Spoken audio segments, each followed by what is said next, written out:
students, welcome to the Traders Library, India's first and biggest library on stock market. Stock market course for beginners, इस course के चौथे lecture में आपका स्वागत है। तो लास्ट लेक्चर में हमने देखा था कि विवेक और योगेश की कंपनी जनरल कंसल्टेंसी को फंडिंग की जरूरत थी और उनके सामने banks, stock market, angel investor और वेंचर कैपिटल ये कुछ ऑप्शंस थे। तो सबसे पहला और सबसे आसान तरीका उन्हें बैंक का लगा, इसीलिए वो बैंक के पास चले गए।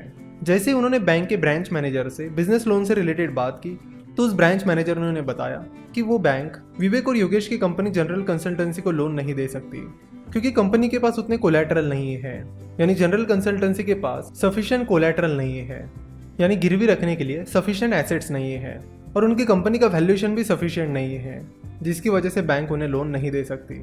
बैंक एंजल इन्वेस्टर्स की तरह आइडिया और फ्यूचर ग्रोथ के बेसिस पर लोन नहीं देती है, बैंक बड़े लोन्स कोलैटरल के बेसिस पर देती है। तो बैंक का ऑप्शन विवेक और योगेश के लिए लगभग बंद ही हो गया। कुछ टाइम पहले गवर्नमेंट ने मुद्रा स्कीम लॉन्च की थी, तो मुद्रा लोन के तहत छोटे बिजनेसेस को 10 लाख रुपए तक का लोन बिना कोलैटरल के मिल जाता है, यानी बिना कुछ गिरवी रखे हुए मिल जाता है। लेकिन विवेक और योगेश के लिए ये अमाउंट सफिशिएंट नहीं थी। फिर उनके पास 3 ऑप्शंस थे, एंजल इन्वेस्टर्स, वेंचर कैपिटल्स और स्टॉक मार्केट। अगर स्टॉक मार्केट की बात की जाए तो early stage startups stock market से पैसा नहीं उठा सकते। जिन कंपनीज का प्रूवन ट्रैक रिकॉर्ड है, पिछले कुछ सालों में अच्छा खासा बिजनेस परफॉर्मेंस है, वही कंपनी स्टॉक मार्केट से पैसा रेज कर सकती है। विवेक और योगेश की कंपनी जनरल कंसल्टेंसी एक बहुत ही नई कंपनी थी। वैसे भी स्टॉक मार्केट के जरिए पैसा उठाने की प्रोसेस थोड़ी लंबी और एक्सपेंसिव होती है। जिस कंपनी को स्टॉक मार्केट से पैसा उठाना है उसे पहले इन्वेस्टमेंट बैंक्स को हायर करना होता है, फिर DRHP that is draft red herring prospectus बनाना होता है और उसे SEBI that is securities and exchange board of India जो कि कैपिटल मार्केट का रेगुलेटर है उसे सबमिट करना होता है और फिर आगे ये प्रोसेस चलती रहती है। इस प्रोसेस के बारे में भी हम किसी एक लेक्चर में डिटेल में बात करेंगे। तो इस तरह स्टॉक मार्केट का ऑप्शन भी विवेक और योगेश के हाथ से निकल गया।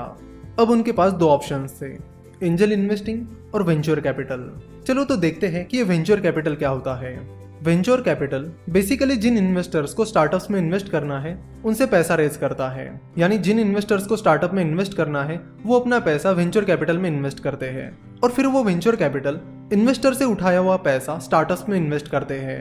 तो एक तरह से वो म्यूचुअल फंड की तरह ही काम करते हैं। पर म्यूचुअल फंड और वेंचर कैपिटल में मेन डिफरेंसेस ये है कि म्यूचुअल फंड बहुत सारे लोगों से पैसा इकट्ठा करते हैं, वही वेंचर कैपिटल गिने चुने हाई नेटवर्थ इन्वेस्टर से ही पैसा उठाते हैं।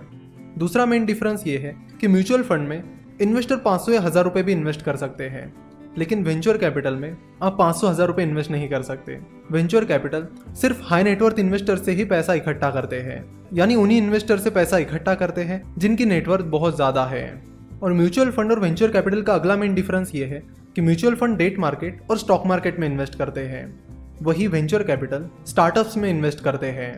तो फिर विवेक और योगेश फंडिंग के लिए वेंचर कैपिटल्स को अप्रोच करने चले गए, लेकिन बहुत सारे वेंचर कैपिटल्स ने उन्हें रिजेक्ट कर दिया। बहुत सारे रिजेक्शंस के बाद उन्हें पता चला कि वेंचर कैपिटल्स बहुत ही अर्ली स्टेज स्टार्टअप्स में रेयरली इन्वेस्ट करते हैं। वो मेनली ग्रोथ स्टेज स्टार्टअप्स में इन्वेस्ट करते हैं, यानी उन स्टार्टअप्स में इन्वेस्ट करते हैं जिनका बिजनेस मॉडल सेट है और वो कंपनी अब ग्रोथ ट्रैक पर है। विवेक और योगेश की कंपनी अभी तो बहुत ही स्टार्टिंग फेज में थी, ना तो उनका बिजनेस मॉडल सेट था ना ही वो ग्रोथ ट्रैक पर थे, वो तो बस अपने बहुत ही शुरुआती दौर में थे। तो फिर अगला ऑप्शन उनके पास जो था वो था एंजल इन्वेस्टिंग, यानी एंजल इन्वेस्टर्स को अप्रोच करना। एंजल इन्वेस्टर एक इंडिविजुअल होता है जो स्टार्टअप्स में इन्वेस्ट करता है। Angel investors generally early stage startups में इन्वेस्ट करते हैं, यानी उन स्टार्टअप्स में इन्वेस्ट करते हैं जो बहुत ही शुरुआती दौर में है। तो विवेक और योगेश की कंपनी अभी शुरुआती दौर में थी, इसलिए उन्होंने एंजल इन्वेस्टर्स को अप्रोच करना शुरू किया। तो फिर वो एंजल इन्वेस्टर्स के साथ मीटिंग फिक्स करने लगे और उन्हें अपना बिजनेस प्लान बताने लगे कि इस तरह से हमने बिजनेस शुरू किया है, इस तरह का एक्सपर्टीज हमारे पास है और ये प्रॉब्लम है जिसे हम सॉल्व करना चाहते हैं। तो शुरुआत में 3 एंजल इन्वेस्टर्स ने विवेक और योगेश के आइडिया को रिजेक्ट कर दिया और उन्हें फंडिंग नहीं दी, लेकिन फिर भी विवेक और योगेश ने हार नहीं मानी। वो और भी एंजल इन्वेस्टर्स को अप्रोच करने लगे और फिर फाइनली एक एंजल इन्वेस्टर को विवेक और योगेश की आइडिया पसंद आ गई और वो उन्हें फंडिंग देने के लिए राजी हो गए। मान लेते कि उस एंजल इन्वेस्टर का नाम रोहन पटेल है, तो मिस्टर रोहन पटेल से विवेक और योगेश की कंपनी जनरल कंसल्टेंसी को 2 करोड़ की फंडिंग मिल गई। तो इस तरह जनरल कंसल्टेंसी को पहली फंडिंग मिल गई। इस फंडिंग की मदद से विवेक और योगेश अपना बिजनेस आगे बढ़ाने लगे, जिसके चलते जनरल कंसल्टेंसी का रेवेन्यू बढ़ने लगा और कंपनी अच्छा परफॉर्म करने लगी। ना सारी चीजें अच्छे से चलने लगी, जिसके चलते विवेक और योगेश को लगा कि उन्हें और फंडिंग उठानी चाहिए ताकि वो अपने बिजनेस को और ज्यादा तेजी से बढ़ा सके। तो इस तरह विवेक और योगेश का बिजनेस अब ग्रोथ ट्रैक पर आ गया था। तो अब आपको बताना है कि विवेक और योगेश नेक्स्ट फंडिंग कहाँ से उठाएंगे, बैंक से, स्टॉक मार्केट से या वेंचर कैपिटल से। तो नेक्स्ट पार्ट में हम इस स्टोरी को आगे कंटिन्यू करेंगे। आशा करता हूँ कि आपको वीडियो पसंद आई होगी। हमसे जुड़े रहने के लिए आप हमें फेसबुक, ट्विटर और इंस्टाग्राम पर फॉलो कर सकते हो। वीडियो देखने के लिए और हमारे साथ जुड़े रहने के लिए आपका बहुत बहुत धन्यवाद।